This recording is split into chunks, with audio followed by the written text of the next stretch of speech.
انسانیت کے خلاف جرائم ثابت، حسینہ واجد کو سزائے موت کا حکم، 3 الزامات کے تحت عمر قید کی بھی سزا، 3 رکنی انٹرنیشنل کرائمز ٹرائیبیونل نے فیصلہ سنا دیا۔ عدالت کے مطابق حسینہ واجد نے مہلک ہتھیاروں کا استعمال کا حکم دے کر انسانیت کے خلاف جرم کا ارتکاب کیا، طلباء سے بات چیت کے بجائے طاقت کا استعمال کیا، مظاہرین کے قتل کے لیے ہیلی کاپٹرز اور ڈرونز کے استعمال کی اجازت دی، اشتعال انگیز تقاریر کے ذریعے مظاہرین کے خلاف لوگوں کو اکسایا۔ حسینہ واجد کے حکم پر طلباء کے احتجاج میں 1400 سے زائد مظاہرین کو قتل کیا گیا تھا۔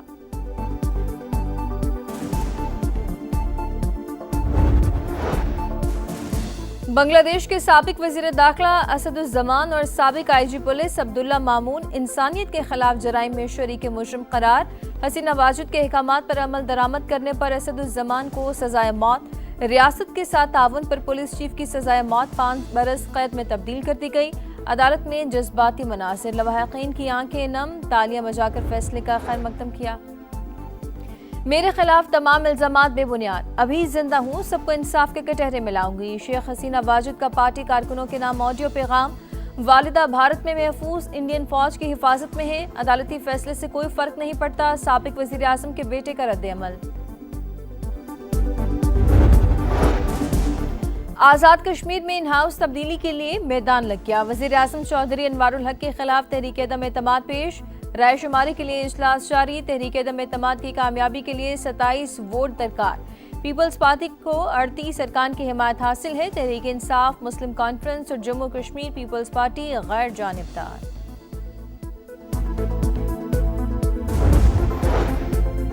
26 اور 27ویں ترمیم سے عدالتوں کو مفلوج کر دیا گیا، بھرپور آواز اٹھائیں گے، جمعے کو یوم سیاہ منائیں گے۔ اپوزیشن کا اعلان، اسد قیصر بولے آئین کو عملی شکل میں بحال کرنے کا عہد کیا ہے، کسی صورت بھی اپنے حق سے پیچھے نہیں ہٹیں گے۔ بیرسٹر علی ظفر کا کہنا تھا کہ عدالتی نظام کو کمزور کرنے کی کوشش کی گئی، عدلیہ کی بحالی کے 2 ہی راستے ہیں، یا تو جج استعفیٰ دے کر اصولی موقف اختیار کرے یا پھر اندر رہ کر اصلاحات کے لیے جدوجہد کرے۔ 27ویں آئینی ترمیم کی حمایت کے بدلے صرف بلدیاتی حکومت کے تحفظ کی بات کی، مگر پیپلز پارٹی حمایت کے لیے تیار نہ ہوئی۔ اگر اختیار نچلی سطح پر منتقل نہیں کیے تو 18ویں ترمیم ختم ہوگی اور نیا صوبہ بھی بنے گا، مصطفیٰ کمال کا اعلان۔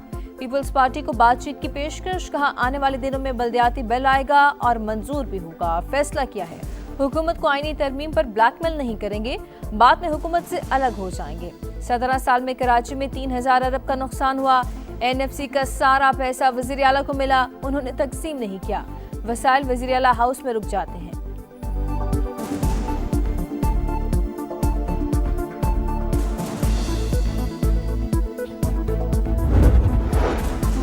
27ویں ترمیم کے ایجنڈے میں بلدیات کا ذکر تھا ہی نہیں، ایم کیو ایم کی سیاست کے تمام ہتھ کنڈے ختم ہو چکے، سندھ کو دنیا کی کوئی طاقت تقسیم نہیں کر سکتی۔ پیپلز پارٹی کا 2 ٹوک جواب، شرجیل میمن کہتے ہیں کوئی شک چھپ کر تسلیم نہیں کی، ایم کیو ایم نفرت کی سیاست کرنا بند کرے، تعمیراتی اور ترقیاتی بات کریں گے تو ساتھ دیں گے۔ Motor way M5 would Sharif interchange کے قریب حادثے میں جاں بھاگ 3 پولیس افسران کی نماز جنازہ ادا کر دی گئی، وفاقی وزیر مواصلات عبدالعلیم خان، اعلیٰ افسران اور ورثاء کی شرکت، موٹر وے پولیس کی سلامی، وفاقی وزیر عبدالعلیم خان نے جسد خاکی پر پھول بھی رکھے۔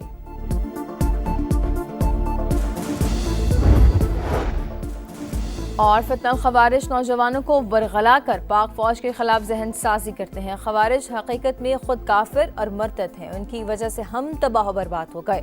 خارجی دہشت گرد احسان اللہ کا انکشاف، کمانڈر بدری مشتاق گرنیڈ اسلام الدین کے لیے 3 سال تک سہولت کاری اور پولیس اسٹیشن پر حملے سمیت مختلف کارروائیوں کا اعتراف، نوجوانوں سے دہشت گردی کے خاتمے کے لیے پاک فوج کا ساتھ دینے کی اپیل۔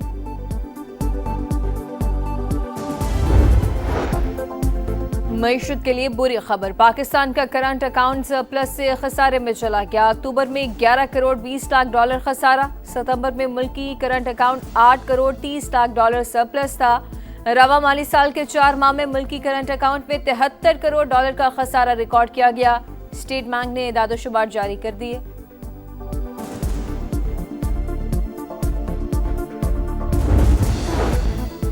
27ویں آئینی ترمیم کے خلاف بھرپور آواز اٹھائیں گے، پاکستان میں اس وقت جنگل کا قانون، کسی بھی شہری کو تحفظ حاصل نہیں، پی ٹی آئی رہنما اسد قیصر کی میڈیا سے گفتگو، کہا بانی اور بشرا بی بی کے خلاف پروپیگنڈا کیا جا رہا ہے، کسی کی بے توقیری کرنے پر مجبور نہ کیا جائے۔ 26 نومبر کا احتجاج، علیمہ خان آج بھی پیش نہ ہوئی۔ اے ٹی سی راولپنڈی نے پھر وارنٹ گرفتاری جاری کر دیے۔ وارنٹ پر عمل درآمد نہ کرانے پر چیئرمین سی ڈی اور چیف کمشنر اسلام آباد کے بھی ناقابل ضمانت وارنٹ جاری، آئی جی کو تعمیل کرانے کی ہدایت۔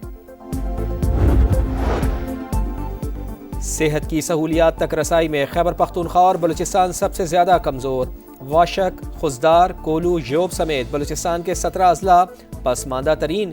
کراچی میں سب سے زیادہ اسکول اور بلوچستان میں سب سے کم۔ بلوچستان اور سندھ بے روزگاری اور بلا معاوضہ مزدوری میں سب سے آگے۔ پاکستان کے 20 پسماندہ ترین اضلاع کی فہرست جاری۔ M5 اود شریف کے قریب افسوسناک حادثہ، تیز رفتار بس کی پیٹرولنگ موبائل کو ٹکر، موٹر وے پولیس کے 2 افسران سمیت 3 اہلکار جاں بحق، S I Muhammad Mushtaq, A S I ناصر عباس اور کانسٹیبل اسامہ شامل۔ وزیر مواصلات عبدالعلیم خان ملتان پہنچ گئے، نماز جنازہ میں شرکت کریں گے۔ مدینہ منورہ کے قریب عمرہ زائرین کی بس آئل ٹینکر سے ٹکرا گئی، حادثے میں 20 خواتین اور 11 بچوں سمیت 42 افراد جاں بحق، صرف ایک مسافر زندہ بچا۔ تعلق بھارت کے شہر حیدرآباد سے تھا۔ روس کے ساتھ کاروبار کرنے والے ممالک پر سخت پابندیاں، ریپبلکن پارٹی قانون سازی کر رہی ہے۔ امریکی صدر کی تصدیق، کہا ایران کو بھی شامل کرنے کی تجویز ہے۔ چین اور بھارت کے شدید متاثر ہونے کا امکان، وینزویلا کے صدر مادورو سے بات چیت کا اندیا، حکمران جماعت کو ایپسٹین فائلز ریلیز کرنے کے حق میں ووٹ دینے کا مشورہ۔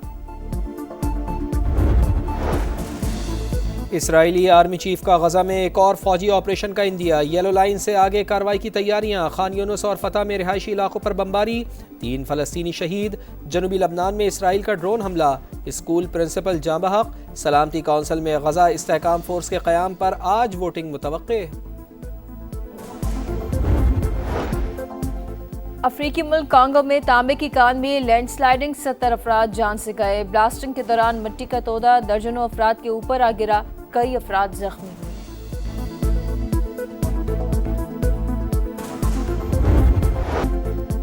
گرین شرٹس کا آئی لینڈرز کو وائٹ واش، سری لنکا کو تیسرے ون ڈے میں 6 وکٹوں سے ہرا کر 3 میچز کی سیریز 3-0 سے جیت لی۔ 212 رنز کا ہدف 45ویں اوور میں حاصل کیا۔ محمد رضوان نے ناقابل شکست 61، حسین طلعت کے 42 رنز، فخر زمان 55 اور بابر اعظم نے 34 رنز اسکور کیے۔ سری لنکن ٹیم پہلے کھیل کر 211 رنز ہی بنا پائی۔ محمد وسیم جونیئر کے 3 شکار، مین آف دی میچ قرار۔ سیریز کے بہترین کھلاڑی کا ایوارڈ حارث رؤوف کے نام۔ وزیر اعظم میاں شہباز شریف اور چیئرمین پی سی بی کی کھلاڑیوں کو مبارکباد۔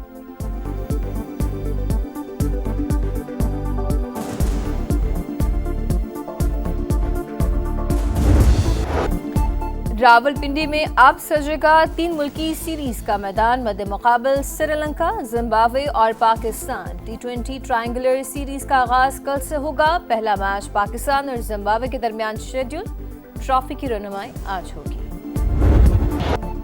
اور star footballer Erling Haaland کے 2 گول، ناروے نے اٹلی کو 4-1 سے ہرا کر 28 سال بعد فیفا ورلڈ کپ میں جگہ بنا لی۔ ٹیم کے کھلاڑی خوشی سے نہال، ناروے نے آخری بار 1998 میں ورلڈ کپ کھیلا تھا۔